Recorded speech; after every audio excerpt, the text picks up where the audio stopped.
तो हमने कहा कभी यूरोप जाने का अवसर मिले, उसके पॉलिटिकल मैप को देखने का अवसर मिले तो ध्यान से देखिएगा। यूरोप के मिडिल में आपको एक देश मिलेगा ऑस्ट्रिया, और ऑस्ट्रिया की राजधानी थी वियना। अब हमने लास्ट लेक्चर में क्विज़ पूछा था कि ऐसी कौन-सी रिवर है जो यहाँ से होकर निकलती है? तो और इस रिवर को इंटरनेशनल रिवर ऑफ यूरोप कहते हैं। तो इस रिवर का नाम है डैन्यूब। डैन्यूब यूरोप के 10 कंट्रीज से होकर निकलती है, बाल्टिक ओशन में अपने माउथ ओपन करती है। जिन 10 कंट्रीज से होकर निकलती है, उन 10 कंट्रीज में से 6 की कैपिटल इसी पे स्थित है, जिसमें से ऑस्ट्रिया की राजधानी वियना भी इसी पे स्थित है। हम वियना को डिस्कस कर रहे थे, international convention the diplomatic relationship. इसी डिप्लोमेटिक रिलेशनशिप के अंतर्गत जो इंटरनेशनल कन्वेंशन है उसकी आर्टिकल 9 है। इस आर्टिकल 9 में एक टर्मिनोलॉजी हमको मिलती है, persona non grata. Persona non grata जो है वो एक लैटिन का वर्ड है जिसका अर्थ होता है अनवेलकम पर्सनैलिटी और अनवेलकम पर्सन।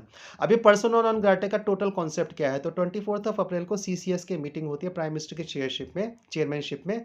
और ये मीटिंग होती है क्योंकि पहलगाम में टेरर स्ट्राइक हुआ था। पहलगाम में टेरर स्ट्राइक हुआ, भारत में जितने भी टेरर स्ट्राइक हो रहे हैं उसमें सबका पाकिस्तान का कॉन्ट्रीब्यूशन रहता है। ये गवर्नमेंट टफ है। तो इन्होंने सीसीएस की मीटिंग में डिसीजन लिया, उसमें से इंडस वाटर ट्रीटी और उसके साथ ही 4 डिसीजन और लिए गए थे। इसी में एक डिसीजन ये लिया गया था कि जो भी मिलिट्री अटैचे हैं पाकिस्तान के हाई कमिश्नर में, मिलिट्री अटैचे अर्थात जो आर्मी के ऑफिसर हैं, जो नेवी के ऑफिसर हैं और जो एयरफोर्स के ऑफिसर हैं, उनको पर्सोना नॉन ग्राटा डिक्लेयर कर दिया गया है। आर्टिकल 9 ये कहती है कि जो होस्ट कंट्री है वो किसी भी समय और किसी भी व्यक्ति को without giving any reason persona non grata declare कर सकती है। यानी कि लैटिन भाषा के फ्रेज के अनुसार हिंदी में हम इसका अनुवाद करते हैं तो ऐसा व्यक्ति जो अब स्वागत योग्य नहीं है, तो हम आपका स्वागत नहीं कर रहे हैं। कहते हैं ना मेहमानदारी 2 दिन की अच्छी, तो मेहमानदारी वो व्यक्ति समाप्त करेगा जिसके घर में आप मेहमान बन के रुके, आप चाहे वो 2 दिन में समाप्त करें चाहे 2 घंटे में समाप्त करें।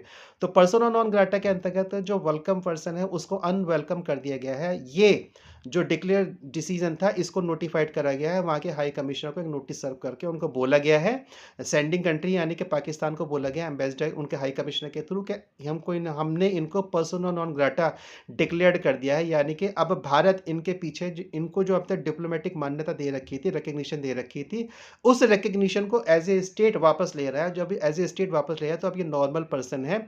और हमने एक टाइम लिमिट देती है 30 अप्रैल के रात तक की, अगर 30 अप्रैल के मिडनाइट के बाद भी ये हमको भारत में मिलते हैं तो अब इंडियन लॉ के अकॉर्डिंग इनके साथ व्यवहार करा जाएगा। यानी कि international convention of Vienna diplomatic relationship के अंतर्गत अब इनको इम्यूनिटी नहीं मिलेगी। तो पर्सोना नॉन ग्राटा साधारण शब्दों में एक अनवेलकम पर्सनैलिटी है। यानी कि मैं अपने घर में अब आपका स्वागत नहीं कर रहा हूं, और मैं स्वागत नहीं कर रहा हूं इसलिए मैं आपको टाइम लिमिट दे रहा हूं 30 अप्रैल 2025 रात के 12 बजे तक की। उससे पहले आप मेरा घर छोड़ दीजिए, यानी कि भारत छोड़ दीजिए, नहीं तो फिर आपके साथ व्यवहार सामान्य व्यक्ति के समान ही होगा। ये होता है पर्सोना नॉन ग्राटा।